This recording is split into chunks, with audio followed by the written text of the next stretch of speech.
तो दोस्तों आपको ये जानकर के हैरानी होगी कि आज भी भारत के अंदर बहुत सारे ऐसे एयरक्राफ्ट कैरियर्स का इस्तेमाल किया जा रहा है जो दूसरे देशों का सेकेंड हैंड माल है और उसको भारत ने अरबों रुपए दे करके खरीदा है। तो आप समझ सकते हैं कि इस पर्टिकुलर इंडस्ट्री में इंडिजिनस होना कितना ज़्यादा ज़रूरी है। तो इसी बात का ध्यान रखते हुए भारत ने तैयार कर लिया है देश का पहला made in India aircraft carrier Vikrant. और उससे भी ज़्यादा हैरान करने वाली बात यह है कि भारत इसको बनाने के बाद चुनिंदा देशों में शामिल हो चुका है, क्योंकि ऐसी टेक्नोलॉजी बनाना सिर्फ अमेरिका, ब्रिटेन, यूरोप, फ्रांस और चीन के पास ही पॉसिबल है। सो यहाँ पर इस एयरक्राफ्ट कैरियर को डिजाइन किया गया है इंडियन नेवी के DND यानी डायरेक्टरेट ऑफ नेवल डिजाइन के द्वारा, और जो बनाने का काम है वो state oven Cochin shipyard limited के द्वारा किया गया है। यहाँ पर इसका जो वेट है ये ऑलमोस्ट 37,500 टन का है, जो अपने ऊपर MiG-29 के फाइटर जेट, कुमाओ 31 हेलीकॉप्टर,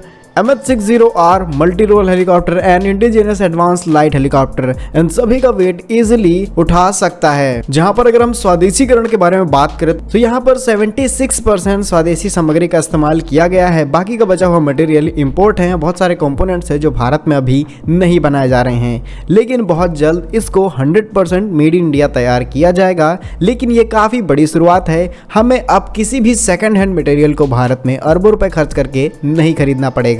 इसी के साथ में ये IAC 262 मीटर लंबा है, जिसमें 62 मीटर का बीम है और 59 मीटर की ऊंचाई है। इसी के साथ इसमें 14 डेक और 5 सुपर स्ट्रक्चर्स हैं, जिसमें 2300 कंपार्टमेंट हैं और 1700 including special cabin for the women officers. So Cochin shipyard limited के द्वारा तैयार किया गया ये एयरक्राफ्ट कैरियर अब सी ट्रायल यानी समुद्र के परीक्षणों के लिए उतार दिया गया है और वर्ष 2021 अगस्त के बाद से ये इसका तीसरा ट्रायल हो रहा है। जहां तक रिपोर्ट्स में ये भी कहा जा रहा है कि ये इसी साल भारतीय सेना को शामिल कर दिया जाएगा, जो मेक इन इंडिया की एक बहुत बड़ी जीत होने वाली है। और अगर हम बात करें, इससे हमारी इकोनॉमिकल ग्रोथ काफी तेजी से हो सकती है, क्योंकि इससे केवल कुछ गिने चुने देश ही इस टेक्नोलॉजी को बना पाते हैं। बाकी के सारे देशों में भारत ऐसी इंडिजिनियस चीजों को बना करके एक्सपोर्ट करेगा इन फ्यूचर और अच्छी खासी इकोनॉमिकल ग्रोथ होगी। सो भारतीय ताकत को और ज्यादा बढ़ाने के लिए इंडिजिनियस की तरफ ये एक बहुत बड़ा कदम है। क्या भारत को ऐसे और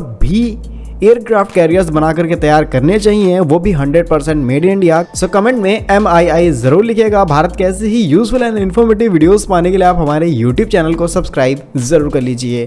मिलेंगे हम आपको एक नई और इंटरेस्टिंग वीडियो में, तब तक के लिए वंदे मातरम, भारत माता की जय।